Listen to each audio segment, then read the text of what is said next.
What is going on, everybody? It is Dylan with Astrodfs bringing you a brand new video. Today's video is going over Week 9's Monday Night Showdown. We got the Bucks, we got the Chiefs, Tampa Bay obviously very banged up wide receiver wise. Kansas City, I mean, not really, right? Like, even if they get hurt, they do a good job of replacing. So let's go over it. Patrick Mahomes at home. Believe it or not, his numbers on the road are better than home. I mean, you could look at this season; they're pretty similar for the most part, but throughout his career, just slight advantage on the road somehow. Um, Obviously, this season has not been a Patrick Mahomes type of season, averaging 235 yards a game and thrown a pick in every single game so far this season. Obviously, with newer wide receivers, bad offensive coordinator, I'm going to continue to say. Patrick Mahomes not having the best of season, but he is the most expensive player on the slate, which is sort of worrisome.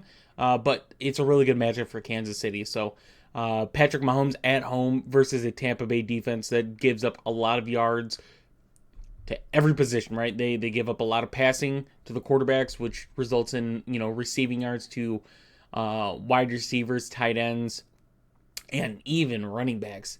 So yeah, if you need to decide of what you're going with tonight. Obviously, if you look at Patrick Mahomes' numbers, like, they're pretty consistent, somewhere between 14 and 19.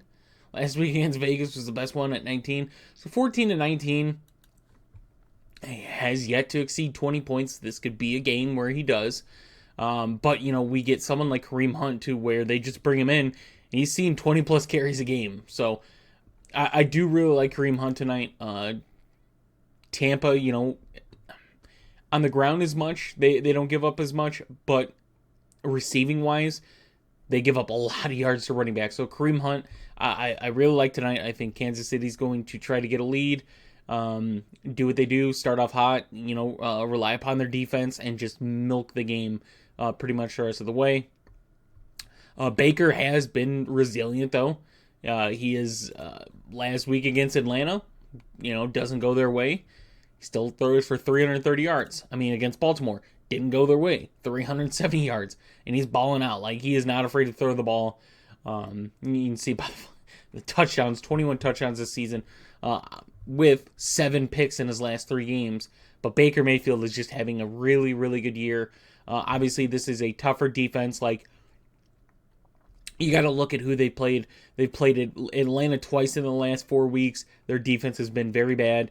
New Orleans, to where their defense is all right, but their offense was really bad. Played a Baltimore defense that gives up a lot of passing yards. And then you look before, Philly, another team.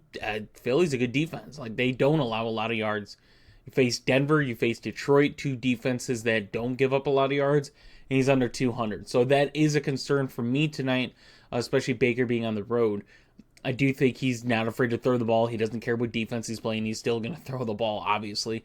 The pass attempts are up there. So, yeah, if I'm picking a quarterback and want to feel safer, I'm picking Mahomes. But if I want that ceiling, I'm looking at Mayfield, right? And then, man, the next 2 guys on the list, 8,800 and 8,400, Kate Otten and Travis Kelce. Both these guys have amazing matchups tonight. Both of them are fairly priced. If you remember on Thursday night with the Jets, we had 9 players above 9K. 9. We had 3 in this slate. So you could get a lot more different than when you did with the Jets.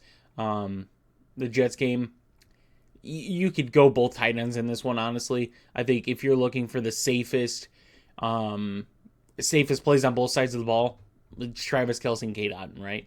But just both defenses have played very poorly against tight ends. You just saw Kyle Pitts have multiple games of success against Tampa Bay. On the Kansas City side, Brock Bowers just had a solid game. So George Kittle had a really good game. Like, recency, these defenses have been pretty bad against tight end. Kate Otten leads the team in red zone targets. Travis Kelce also does as well. So both these guys are definitely in play. Xavier Worthy is in play for me as well at 8,200, although it's not the greatest But we've kind of seen since Rashee Rice went down in week 4 in that game, Xavier Worthy has gotten 10 plus points in 3 out of the 4 games, obviously against the 49ers, but he still saw 8 targets in that one as well. So Xavier Worthy is in play for me tonight, especially with Tampa missing a corner. And then we get Rachaad White and Bucky Irving, 74 and 7,200. Obviously, if they're both in play. I am kind of looking at Rachaad White more than I am Bucky Irving. Kansas City is a top 2 defense against a running back. They don't allow teams to run the ball much on them because Kansas City gets a good lead. Teams are playing behind, and it's what makes their secondary better. So, but the thing with Tampa Bay running backs that you're looking at is you're looking at the targets that they're getting. So, obviously in week 7, the injuries happened to Godwin and Evans, and you see White get 6 targets. Last week, where we know they're both not in, you see him get 6 as well. And then you look at Bucky Irving on the other with that 7 targets last week, 3 in week 7. And Bucky Irving leads the team in red zone carries, while White has more red zone targets than Bucky. So that's kind of a 50-50 there.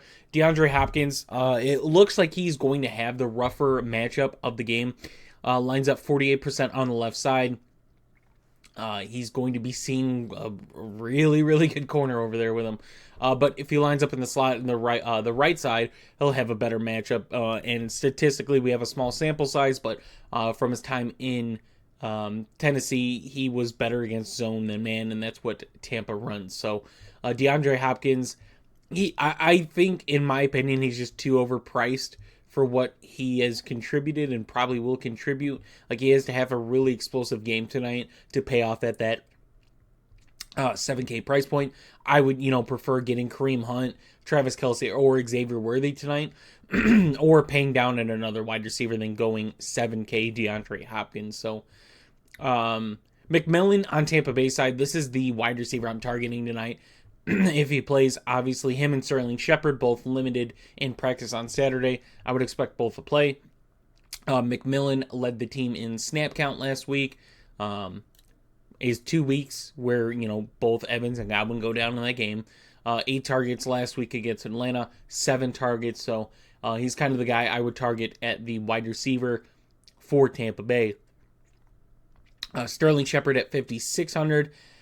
He's probably number 2, if I'm being honest. He saw the lowest out of the 3 between McMillan, Palmer, and him of snap count, but I think if we're looking for a guy that Baker's going to rely upon, it's going to be Sterling Shepard. So I would just prefer McMillan or go Cade Otton or go running back than Sterling Shepard, though. But if I had to pick a number 2 wide receiver, it's probably him. Both kickers definitely in play tonight, to where we see both these offenses be able to get down the field. Both defenses, I think Tampa allows 51%. I think Kansas City 43% of red zone touchdowns. So both defenses play kind of tough in the red zone, but both offenses find a way to get down the field. So yeah, both kickers definitely in play tonight, even at their price point of 52 and 4,800. Chiefs defense got to be in play with the amount of turnovers Baker's had. Although Baker does get a lot of points, and you've seen Kansas City's defense not really be able to pay off in fantasy point return. And they are at a high at 5K. But Baker's been turning the ball over a lot. So to say that Kansas City's defense can't get 2 picks in this game and kind of pay off, yeah, it's possible, right? And then Samaje Perine at 4,400. I mentioned that Tampa Bay gives up a lot of receiving to running backs. And guess what? Somehow he's still their receiving back. Kareem Hunt will probably get some work, but that is what Perine is known for. He gets more snaps than Carson Steele. You look at what Carson Steele's role has been reverted to since Kareem Hunt. And yeah, it's Kareem Hunt. It's Kareem Hunt and then Samaje Perine. And it's not as great as you'd think. Trey Palmer, just not there for me on this slate, honestly. I just... The 2 games with opportunities, he's seen 5 targets. I'd rather, if I'm going to pay down for another Tampa Bay receiver, I'm going to go down and look at Miller, Jarrett at 2,000 or 1,000, to where both these guys got a decent amount of snaps in that game. It's all saying that Kansas City has a very good defense, especially against the running back, but against the wide receiver, they're also, I think, above average in fantasy points allowed. So I would target, Jarrett or Miller over Palmer and Shepard just because of the savings, right? Like, we like Kareem Hunt. I think a lot of us can agree we like Kareem Hunt on this slate. We like both tight ends on this slate. We might not all agree on it, but I'm going to say the tight ends are definitely playable, like very, very playable. You want to get a Tampa Bay running back, kind of. So you're going to have to save, and you don't want to get McMillan. You don't want to pay for Shepard. Yeah, you could go Trey Palmer. Or, sorry, not Trey Palmer. He's playing Jarrett or Miller down here. But going back up, Justin Watson surprisingly leads the wide receivers in snap count. He's 3,200. So I think he's playable just because of the amount of time he gets on the field. Now, his fantasy points don't. Like, he's not going to be a guy that leads his team in fantasy points. It's not going to happen. It's going to be someone like Xavier Worthy. It's going to be someone like, I'm going to throw this out there.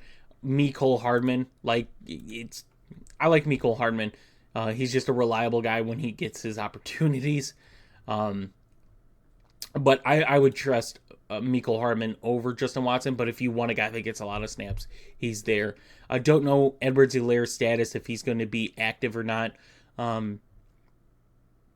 If he's active, I would imagine Carson Steele is inactive. I don't think they run 4 running backs in this game. Surprisingly, Noah Gray is priced kind of good at 2,800. He's a guy that gets on the field a lot. Kansas City runs a lot of 2 tight end formations. Noah Gray, he's just a guy that goes under the radar, does what he needs to do when he gets the ball. Not going to have an explosive, crazy game, but I think he's solid at 2,800 to get, 8 to 10 points. It's very realistic in a game like this, to where Tampa Bay gives up a lot of fantasy points to tight ends. Travis Kelce obviously is a tight end 1, but Noah Gray, I think, saw 70% of the snaps last week. Even then, the 3rd and 4th string tight ends for Kansas City got on the ball, or got on the field quite a bit. But I just think Noah Gray is kind of underpriced, but I'll take it. Sean Tucker, the only way Sean Tucker is playable for me is if we hear news that Bucky's going to be limited tonight. Then he would kind of move in, but I still just prefer Rachaad White on this one. Other than that, that's pretty much it, right? I said Ryan Miller and Jarrett are kind of values for Tampa Bay. And it's still a rough matchup at that. And then Mecole Hardman